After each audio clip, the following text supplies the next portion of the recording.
kita berdoa. Kita berdoa.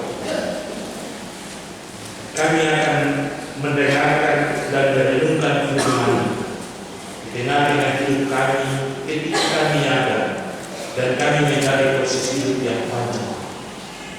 Kami akan ada dan menggumuli seluruh kehidupan kami dalam kerja kami, usaha kami, segala sesuatu yang kami lakukan. Tetapi firman itu akan menjadi pelita bagi kaki kami dan terang di jalan-jalan kami. Dan ternyata Tuhan, kami sangat butuh kuasa dan kekuatan Roh Kudus di tengah-tengah kami untuk menguatkan dan memampukan kami agar kami benar-benar dikuatkan dan dimampukan untuk bisa melakukan kehendak firman di tengah-tengah hidup. Usir segala kuasa yang mengganggu kami Tuhan, dan biarlah Roh Kudus menaungi kami, memampukan kami sebagai pemberita firman-Mu maupun sebagai pendengar firman, agar kami benar-benar dimampukan untuk dapat melakukan sesuatu hal yang luar biasa bagi kepujian dan kemuliaan bagi nama Tuhan di tengah-tengah dunia. Bersabarlah kepada kami Tuhan, karena kami siap mendengarkan sabda. Amin. Lukas pasal 24 ayatnya yang ke-50 sampai yang ke-53 demikian bunyinya, kenaikan Yesus. Lalu Yesus membawa mereka keluar kota sampai dekat Betania. Di situ Ia mengangkat tangannya dan memberkati mereka. Dan ketika Ia sedang memberkati mereka, Ia berpisah dari mereka dan terangkat ke surga. Mereka sujud menyembah kepadanya, lalu mereka pulang ke Yerusalem dengan sangat bersukacita. Mereka senantiasa berada di dalam bait Allah dan memuliakan Allah. Demikian firman Tuhan yang berbahagia kita semua yang mendengarkan bagian firman Tuhan dan mau melakukannya di tengah-tengah hidup kita hari lepas hari. Bersama persekutuan kami mengundang paduan suara PWC.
diberkati Tuhan. Bacaan kita hari ini Lukas pasal 24 ayat 50 sampai ayat yang ke-53.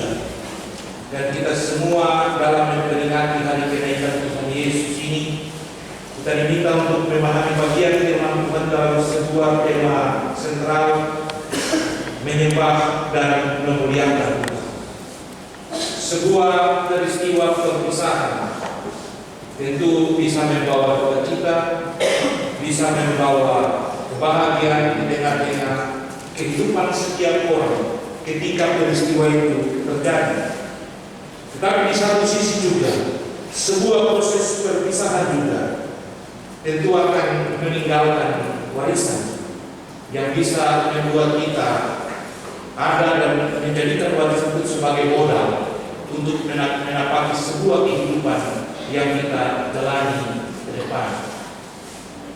Peristiwa kenaikan Yesus terjadi di dekat Betania, lebih tepat di puncak gunung Bukit Zaitun, ketika Yesus ada bersama-sama dengan para murid dalam sebuah proses percakapan untuk ada dalam perpisahan ketika Yesus hendak naik ke surga.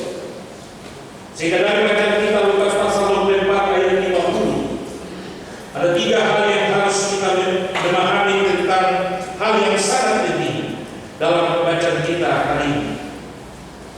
Di puncak Bukit Zaitun itulah terjadi peristiwa perpisahan antara Yesus dan para murid. Tetapi ada beberapa hal yang harus kita pahami dalam ayat 50 sampai 51. Di situ kita bisa melihat bahwa ketika perpisahan itu terjadi, ada sebuah warisan yang ditinggalkan oleh Yesus kepada para murid ketika dia hendak berpisah dengan mereka. Ayat 51 dia bilang, dan ketika ia sedang memberkati mereka, ia berpisah dari mereka dan berangkat ke surga. Warisan yang ditinggalkan Yesus kepada para murid adalah berkat. Berkat yang ditinggalkan dalam sebuah proses perpisahan itu. Sebab ketika dia meninggalkan mereka, ia mengangkat tangan dan memberkati mereka. Itu berarti bahwa berkat sangat menentukan sebuah proses kehidupan manusia ke depan ketika ia melangkah dan menjalani proses dalam sebuah tanggung jawab yang harus dia kerjakan. Bukan soal berkat ketika kita harus punya harta warisan, uang dan lain sebagainya untuk mencukupkan kehidupan.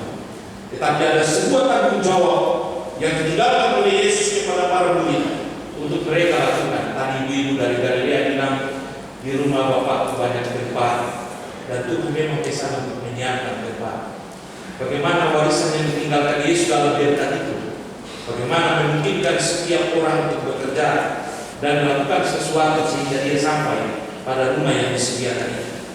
Itulah sebuah warisan yang ditinggalkan oleh Yesus yang tercantum dalam ayat 50 sampai ayat yang ke-51 bacaan kita hari ini. Kemudian Bapak Ibu, sikap yang kedua yang diungkapkan dalam bacaan kita ini ayat yang ke-52, mereka sujud menyembah kepadanya, lalu mereka pulang dengan sangat bersukacita. Terima berkat berarti pasti bergembira. Dan tindakan yang dilakukan oleh para murid ketika ada dan menikmati berkat yang diberikan oleh Tuhan dengan diri mereka, ketika Yesus tidak terangkat meninggalkan mereka. Yang pertama, mereka menyembah dan bersujud. Ketika bersujud, ada sukacita di tengah-tengah mereka.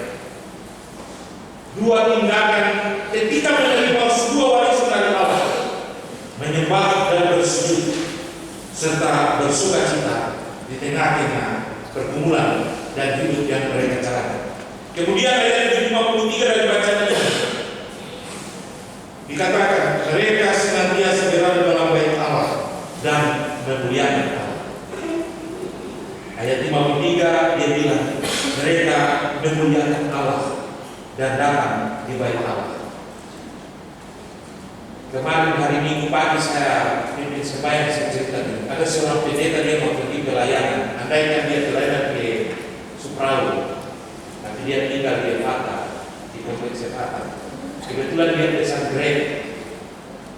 Dari Grab datang, diantar, lalu bilang, pergi ke mana? Supaya bisa tahu.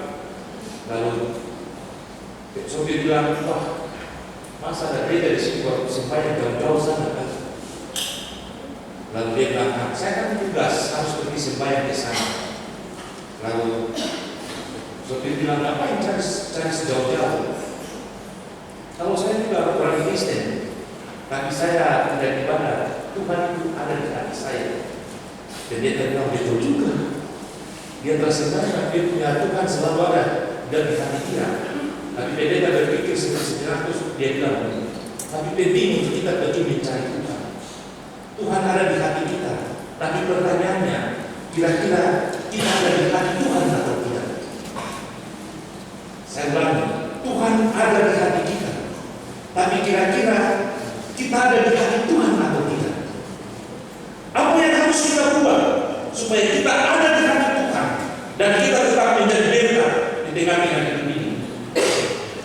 Apa yang dikatakan oleh bacaan kita hari ini ayat 53 membuktikan bahwa orang-orang Israel atau para murid, bahkan kita semua yang percaya kepada Tuhan, membutuhkan kita ada di hati Tuhan untuk ada dan menjadi bagian dari hidup kita. Itulah sebabnya yang harus kita lakukan adalah memuliakan Tuhan dan menikmati baiknya di tengah-tengah hidup ini. Kita boleh bikin apa saja, tapi kita tidak pernah membangun persekutuan dalam baik Tuhan, sama saja kita tidak bisa berbuat apa-apa. Seperti Paulus bilang, segala sesuatu boleh kita miliki, kalau kita tidak punya hati, punya kasih, kita seperti togi di sini bunyi di jauh-jauh sana. Sehingga Paulus dalam pengalaman hidupnya, bahkan dalam pengalaman hidupnya, dia bilang begini, lebih baik menikmati Tuhan dan menikmati baiknya sepanjang hidup.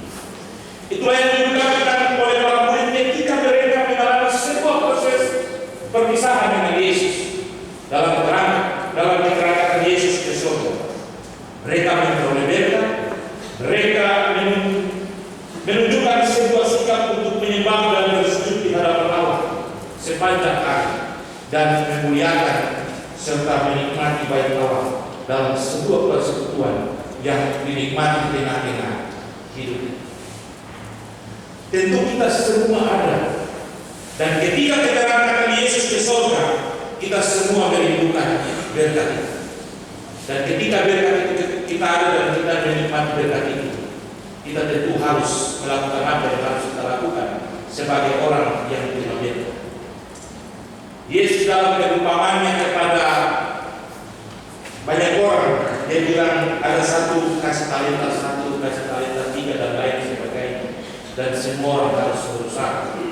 Ada yang bisa mengembangkan, ada yang tinggal saja, ada yang simpan akan.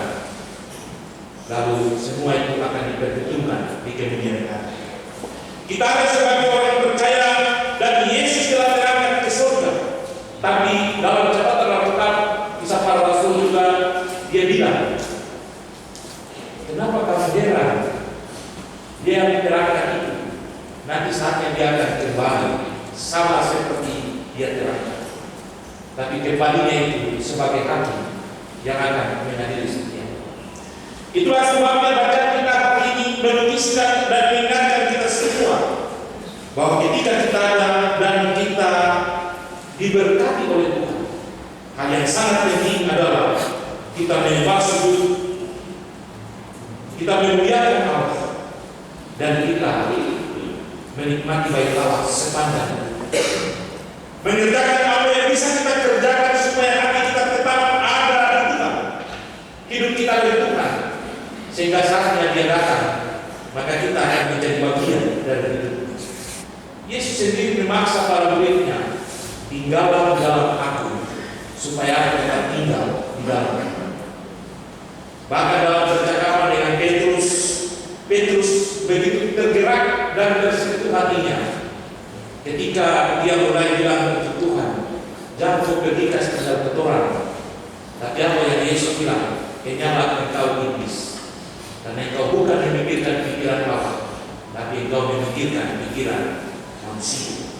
Tapi pada akhirnya perubahan Petrus, dia jadikan Allah sebagai batu karang yang hidup. Karena dari situlah jemaat berubah. Itu sebuah tindakan Petrus yang harus dikerjakan, dan yang tidak baik menjadi yang baik, dan yang tidak berguna menjadi berguna. Kalau minggu kemarin kita bisa mendengar firman minggu kemarin bahwa bagi Paulus dia bilang, sebelum aku mengenal Kristus itu merupakan sebuah kebodohan bagiku, namun ketika aku mengenal Kristus itu merupakan sebuah keuntungan bagi diriku. Itulah sebabnya sebagai orang-orang yang telah diselamatkan dan telah percaya kepada Kristus, kita dituntut untuk melakukan sesuatu yang bisa menyenangkan hati Allah, yang membuat saatnya kita bukan orang-orang yang disesat atau orang-orang yang ditinggalkan, tetapi orang-orang yang merupakan bagian daripada apa yang dikatakan Kristus. Tinggal di dalam aku, supaya aku juga akan tinggal di dalam kamu. Itu yang harus kita lakukan sebagai orang-orang yang telah menerima kasih karunia. Hari ini kita semua harus jujur untuk Tuhan, bahwa tidak ada di antara kita yang tidak terima berkat Tuhan. Kita semua sudah terima berkat Tuhan, bahkan bisa berlimpah-limpah dan berbuah-buah. Pertanyaannya, apa yang harus kita buat untuk membalas kasih setia Tuhan itu? Apa yang harus kita lakukan untuk membalas kebaikan Tuhan yang Tuhan beri bagi kita? Apakah kita diam-diam saja? Apakah kita harus seperti para murid, sujud menyembah, memuliakan Allah dan menikmati baik? Atau kita melakukan apa yang bisa kita lakukan yang menyenangkan hati? Tapi yang jelas Bapak Ibu saudara-saudara yang terkasih, hal yang sangat penting yang harus kita pahami dan kita harus buktikan di tengah-tengah kehidupan kita ketika kita menerima berkat Allah. Berupayalah untuk melakukan sesuatu yang membuat diri kita ada di hati Tuhan. Berusaha untuk membuat sesuatu yang membuat hati kita, diri kita ada di hati Tuhan, supaya ketika diri kita ada di hati Tuhan, berkat itu tidak pernah ada dan tetap menjadi bagian dari diri kita. Itu yang harus kita kerjakan dan kita lakukan di tengah-tengah hidup ini. Kecil atau besar apa yang kita lakukan, tapi ketika Tuhan berkenan kepada kita, itu berarti Dia memberkati. Bapak Ibu, contoh hal kecil yang Yesus lakukan kepada para murid ketika mereka bertengkar hanya tentang jabatan. Yesus, Tuhan, coba kau kasih tahu kami, kira-kira di antara kami siapa yang paling besar? Yesus tidak bilang, oh ini yang besar, ini yang besar, ini yang kurang besar, ini yang kecil dan lain sebagainya. Tapi diangkat karena kecil ditaruh yang kita bilang, aku berkata kepadamu, siapa yang melayani anak kecil ini, dia telah melayani Tuhan. Dan supaya kamu menjadi terbesar, lakukanlah yang kecil-kecil, supaya akhirnya kamu menjadi yang terbesar. Itu berarti bahwa untuk menjadi yang besar di hadapan Allah, berarti kita harus melakukan sesuatu. Dan sesuatu yang kita lakukan harus ada di hati Tuhan, supaya ketika kita ada dan kita melakukan sesuatu itu, Tuhan mengakui dan menganggap kita bahwa kita telah melakukannya. Sehingga apa yang dia dilakukan, apa yang dia kerjakan tidak menjadi sia-sia. Karena ketika karya keselamatan Allah yang harus dia kerjakan di tengah-tengah dunia, dia datang ke dalam dunia, dia mengerjakan apa yang harus dia kerjakan, dia menyiapkan semuanya, dia naik ke surga. Dan ketika dia datang, dia akan membuat segala sesuatu menjadi hebat dan luar biasa. Kalau dalam bacaan kita minggu lalu tentang kebangkitan tubuh, saatnya Tuhan datang. Ketika Nabi itu berbunyi, kita punya tubuh, kalau masih hidup, kita punya tubuh, kita tidak mati tapi nanti diubah menjadi tubuh surgawi yang mati, dibangkitkan dan diubah menjadi tubuh surgawi, supaya kita semua menjadi bagian dari kehidupan kerajaan Allah. Itu berarti kita ada di hati Tuhan. Dengan demikian Bapak Ibu, mari di hari kenaikan Tuhan Yesus, ketika kita mendengarkan bagian firman Tuhan, kita belajar daripada murid. Banyak yang memikir ketika mereka diberkati di puncak Bukit Zaitun, Kalau dari Bukit Zaitun kita turun, langsung kita bisa lihat Yerusalem di bawah, di bagian bawah, sebelah bukit saja. Dari Bukit Zaitun kita datang turun di tempat Yesus mengajar para murid doa Bapa Kami. Sesudah itu kita jalan turun dapat gereja yang mantap, turun lagi gereja segala bangsa terus masuk tembok Yerusalem. Disitulah waktu dekat saja, di dekat Betania, disitulah berkat Tuhan diberikan kepada kita. Hari ini Tuhan kasih berkat untuk orang semua. Berkat itu berbagai macam cara yang Tuhan buat ketika kita datang memang ini. Itu modal bagi orang untuk kita melakukan apa yang harus kita kerjakan. Mau bikin akan bertambah, atau mau diam, atau mau menikmati sendiri-sendiri, itu urusan kita. Tapi firman Tuhan ini mengingatkan kita bahwa ketika kita mendapatkan berkat yang dari Tuhan ini, kita harus berbuat sesuatu. Kita harus melakukan sesuatu yang bisa kita lakukan, yang bisa menyenangkan hati Allah, yang bisa membuat Allah bangga terhadap kita. Sehingga ketika kita ada dalam kita hidup di tengah-tengah berkat dan kepenuhan hidup yang bisa kita nikmati ketika Allah berjalan bersama. Ada nyanyian di jemaat, "Ku mau berjalan dengan juru selamatku ke tempatnya." Kita akan berjalan dengan Yesus. Tapi kita buat sesuatu dulu. Masa dia suka kalau kita diam-diam? Buatlah sesuatu supaya kita bisa berjalan dengan Yesus. Dan ketika kita berjalan itu, kita menuju tempat yang penuh dengan sukacita, seperti ibu-ibu Galilea menyanyi dan memuliakan Tuhan di pagi. Tuhan memberkati kita, firman ini menjadi berkat bagi kita semua, dan kita semua terus ada dan menikmati hidup ini dengan karunia dan anugerah dari Tuhan. Amin.